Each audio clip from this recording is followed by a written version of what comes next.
I was asked to talk about the report that we just published just shortly, that's in front of all of you, the After Hurricane Sandy, A Time to Learn and Implement the Lessons in Preparedness, Response, and Resilience.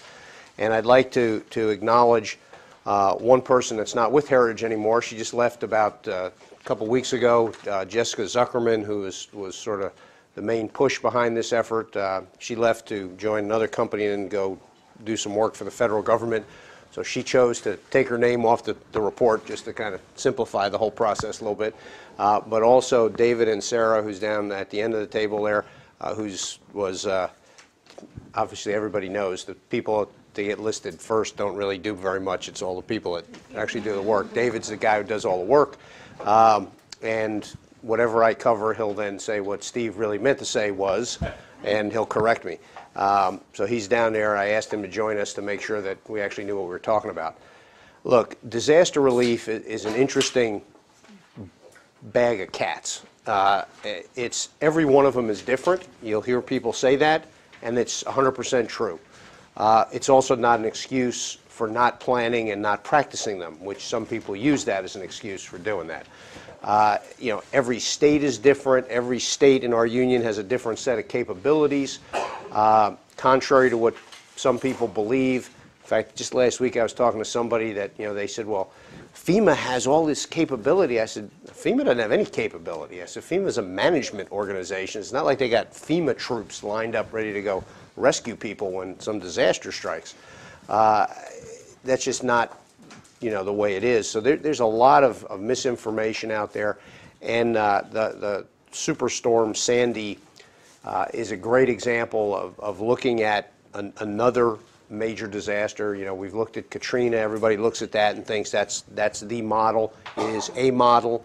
We learned some lessons from that. With Sandy, we've learned some new ones. We've mostly tried to relearn the ones we should have learned from Katrina, but they are different. You'll recognize I'm not from Louisiana, so if I sound prejudiced, please bear with me. I am from New York. I'm sorry that what hit New York and New Jersey and Connecticut was way worse than what hit Louisiana. But the response was just, and it wasn't that the federal response was any different. Actually, the federal response was less in Sandy than it was in Katrina. But the states did not have the same sort of capability, both in management and in personnel. I'm not trying to put the blame on Louisiana for what happened there, but states are different, and they're going to respond differently. So with that, I'll just cover real quickly the main points of our report, and David will add in at the end anything that I miss.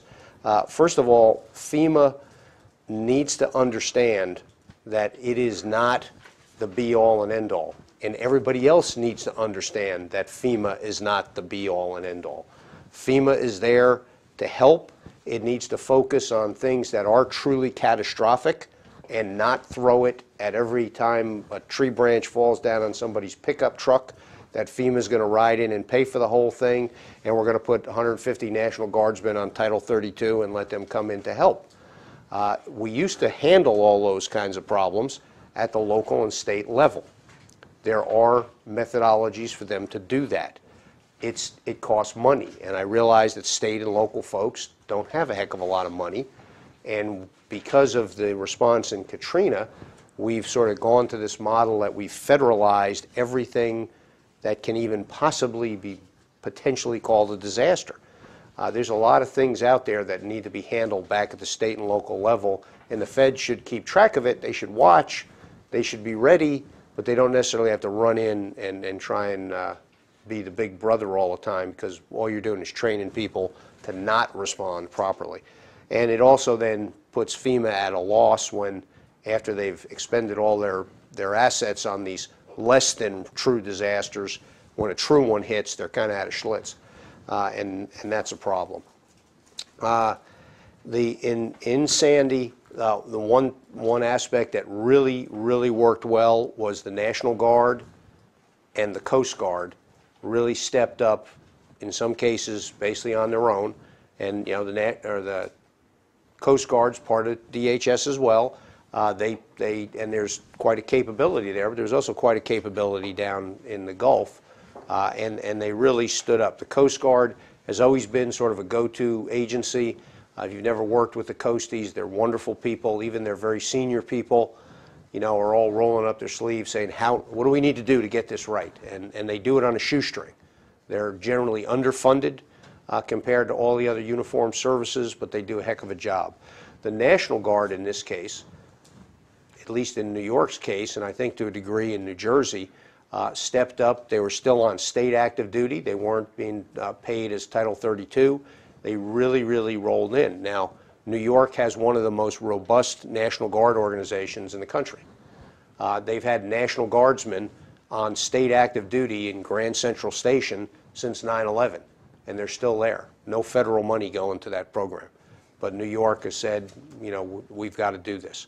So, you know, having a much more effective National Guard organization that is keyed to their domestic mission, not exclusively. New York, New Jersey National Guard folks do all the other things as well, but they're very much aware of their domestic responsibilities, and they were ready to step up in this case.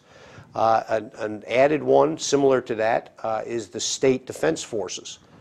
New York and New Jersey both have fairly good state defense forces.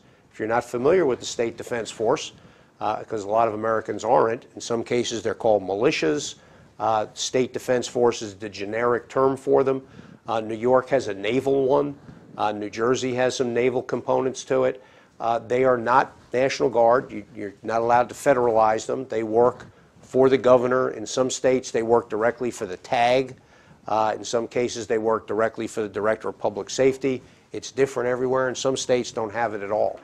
But in the states that do have it, and in this case the northeastern states all had some, it was an additional set of assets that they could reach out to take care of themselves and not have to depend on others to step in. The next one is that the local communities in this case really did step up. In some cases, you know, to extreme levels of sacrifice, but they were able to do it. People adjusted. People did a lot of ad hoc stuff. You had these wonderful pictures of, you know, like 9,000 cell phone chargers all plugged into a big power strip and running off a generator. They utilized the assets that the feds provided, but they didn't have to turn it over to the feds to do it.